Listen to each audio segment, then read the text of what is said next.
Now, as we continue, I am so excited to have her on the show. No stranger to the trend or runways, for that matter. My guest is straight from the runway. In fact, speaking of them, the Valentino 2022 spring collection, yes? Yes, haute couture. Yes. Oh, it was haute couture. Yeah. Look at you. Fancy. Ajuma. Hey, Amina. Hi, beautiful. How are you? Good, good, good. Your body, you know, like, I was telling you about your waist. Ladies know this. When you see someone with a small waist, the first thing you say is, what happened to your waist? Okay. So when I wish you could stand up, but like her dress. I was like, laughing. It's like, what are they? You were shocked. Yes, there. Look at how small it is. Look at it. Just turn around. It's so, I feel like the camera doesn't even really capture it nicely. Welcome to the show, Ajuma. Thank you, Amina. It's such an honor to be sitting here with you. Yeah, again. you were trying to ask me something before. I was just saying, do you know when we're modeling? Seriously, we're like zombies on the runway. You have no expression. You're literally like a soldier. So I was just like, how does this, how does Amina do it? Like, you're in front of the camera every day. You have to do banter, you know, make people happy. I'm just like, oh my gosh, how do you do that? Yeah. I can't, I don't know. It's different, right? Yeah, I guess it's just, you know, it helps if your personality is already like that. Because off camera, when me and you talk, we just talk the same way. I just like to be stone-faced. I don't need to express myself in any way. And then I'm done and I leave. But what is your thought, like, what are you thinking about as you walk the runway? There's so many people, pictures, lights. Yeah, I know. Somebody asked me that the other day. Do you know what happens? Like, even from the first day I stepped on the runway, I swear to God, everybody just disappears. Seriously. So you see it's no one? just like me. Yeah, it's just like me alone on that runway. Everybody just disappears. I don't know. Yeah. Is it the anxiety that comes with it? Yeah, I think it's anxiety. There is, I don't know, exhilaration as well. It's just a mixture of feelings and everything just disappears and it's just you on this spotlight. Yeah. Which one was the biggest one that you ever, you know, participated in? It has to be Victoria's Secret. That's everybody's, I mean, every single model's dream is to do Victoria's Secret. That's like a bucket list for a model. Yeah. And you did it which year? I did it in 2006. That's a long time ago. Yes. They hadn't even started really embracing. No, they hadn't. Imagine, Amina, can you imagine? Like, first of all, when they called me for the show, I was just like, no, that is just bull, right? They don't, like, first of all, I don't fit a Victoria's Secret model, right? They have big hair. They're usually like, you know, it's a lot of Caucasian girls. That's true. So just like, you know what, this is not, you know, I'm not even going to go for the casting. But then I didn't go the first day. The second day, they request for me again. I'm like, okay, maybe they want me, right? Then I go there. They call me for a fitting. You know, I book the show. Then they're like, you know, Ajuma, you know, Victoria's Secret is really big on hair. So we're going to make you a wig. So I had like this wig fitted and I had like 4 fittings for this particular wig. But just before I went into the runway, the designer looked at me like this, is like, what? This is so awkward. He just pulled the wig out, and threw it away and just pushed me into the runway. It was like, yeah. After designing 4 different wigs. So I was like one of the first girls to do like Victoria's Secret's bold. Yeah, with a bold head. And have you walked, you know, for Victoria's Secret ever since? No, you know, Victoria's Secret went down a bit because of, you know, the feminist issue and so on. Yeah. That's true. They had a bit of an issue. Yeah. And even with inclusivity, you see, when we look at Savage Fenty and other brands as well that are coming up that are, you know, they're more geared towards including everyone, women of all types, of all shapes and sizes, of, you know, we are different. Our skin tones are different, but we all do you know what, Amina? in Black Lives Matter movement changed everything.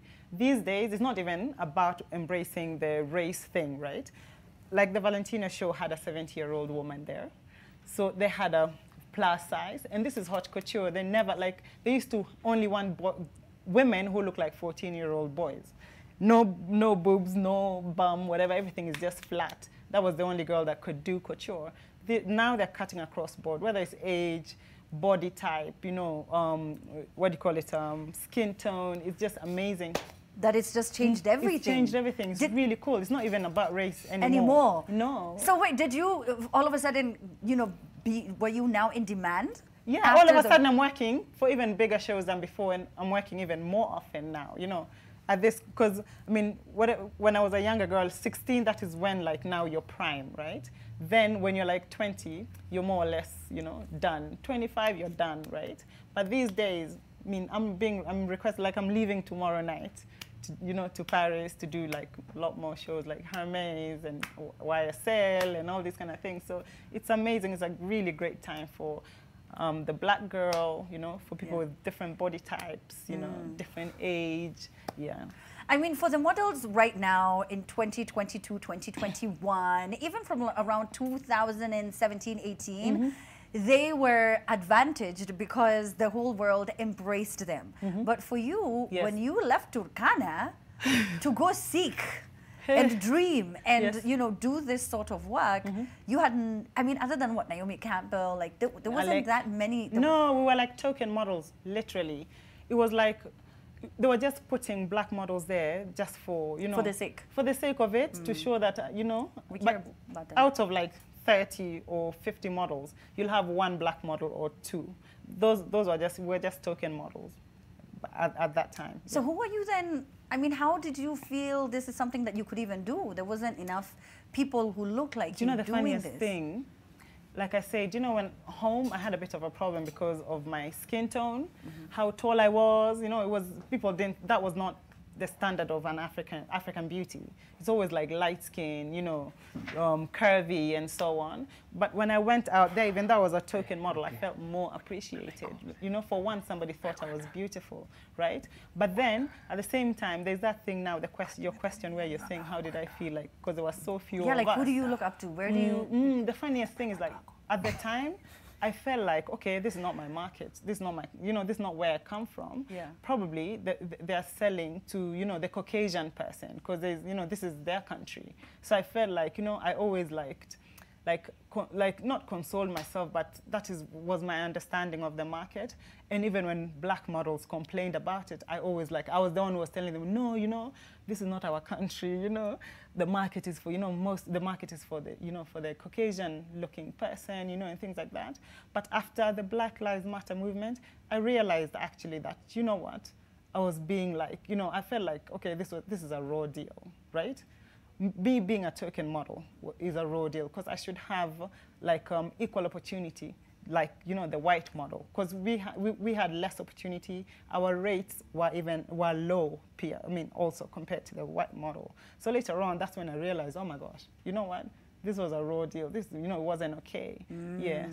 Because you thought just because this is not where you're from, and a disproportionate majority of the population it doesn't looks matter. a certain way. So it doesn't matter. We should all have equal opportunity. It should be equal, and you should be paid the same. Did you? True. Were you? Then definitely you were paid different. Yeah, we were. I know our rates, black girl rates, were lower than the Caucasian girl. Yeah. Unbelievable. I know. You just but said now something. It's better. Yeah. I imagine now it's better. You're saying everything has improved. It's changed. Yeah. You said something that these people appreciate you and they make you feel beautiful. Was that something that you struggled with growing up? Definitely, I did. I struggled with it a lot. Like seeing myself as a beautiful girl, I really struggled with that. Like looking at myself in the mirror and like, I wasn't. I mean, I cringed because that is what I was fed. That dark skin, tall, skinny is not, is not beautiful. So that's something I struggled with ever since I was a little girl. Yes. And even till today, sometimes in my subconscious. Yeah. But How could you? You're gorgeous. Are you kidding me? You are stunning. I have told you you're beautiful 1,000 times. You know when you're fed as a child, when something true, is hammered into you, you believe it's so hard to let it go. It's so hard. And then, when the scouts, came and was like, oh, I want you to be a model, you must have thought this I'm like, person. I know. I'm just like, no, I'm not, I can't, I'm not that, I'm not a model, I didn't believe that. Couldn't believe that I could be a model. And then years later, here you are. Yes. And you've worked with pretty much everyone. Is there anyone you haven't worked with now? I don't know. That you'd still want to work with? I can't think of any right now. Yeah. So it's been pretty much everyone. Yes. So Louis Vuitton and Prada and Gucci and Dior, Burberry. Yes. It just sounds like a dream for me. For me, it sounds like a dream. Now, you've decided, you know what, I want to come back home and I want to help my people. Yeah.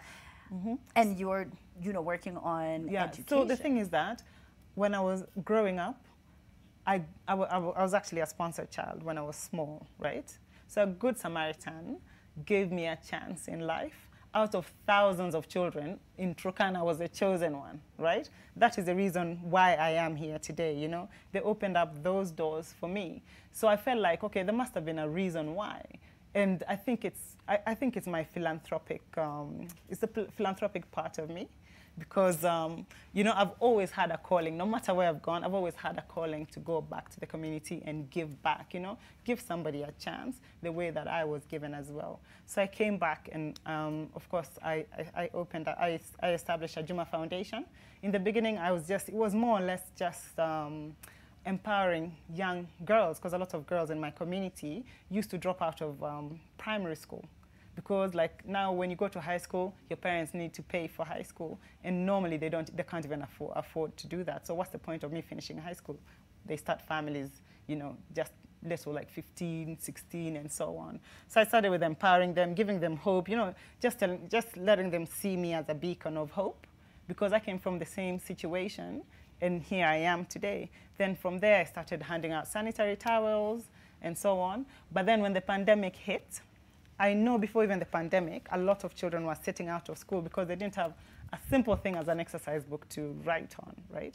They used to be chased out of class and so on. So I thought with the economic crisis now with the pandemic, a lot more children are going to have to be sitting out of school because parents are going to have to choose whether they're going to feed the child or buy them school material, writing material. So I decided to fundraise just between me, my family and friends. I got money together. Then I decided, you know what, I'm not just going to go and buy any other book from the supermarkets in Kenya because they promote so much Western culture, you know. Our children, their exercise books, their covers are always, there's Marvel, there's Disney, you know, just different cartoons from the Western world. Why not embrace our own cultures, right?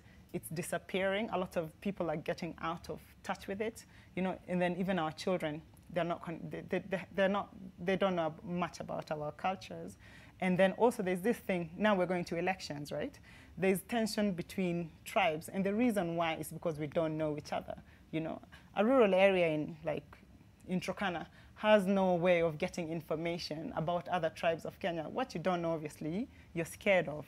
So my job is to provide writing material to keep children in school, and also, you know, unite Kenya through our younger generation by, like, you know, showing them the different tribes of Kenya. So as you have the books there. I have the books. I have the books. I'm looking at them right now. So I've animated myself in different tribes of Kenya.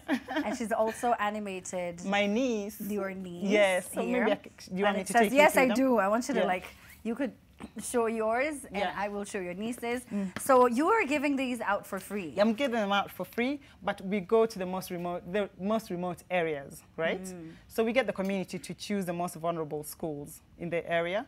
We go there. We've been to Turkana County, Samburu County, Isiolo County. We've been to Kwale County, West Pokot, Machakos, wow. I don't know. We've been to how many? 13 different counties. Yeah. This year we're aiming for 18. And you Baringo, have helped more than 30,000 students so far. Yes, we have. And so the books, you know, they keep on changing. Yes. So as you can see, so this one is Coastarian, right? Swahili.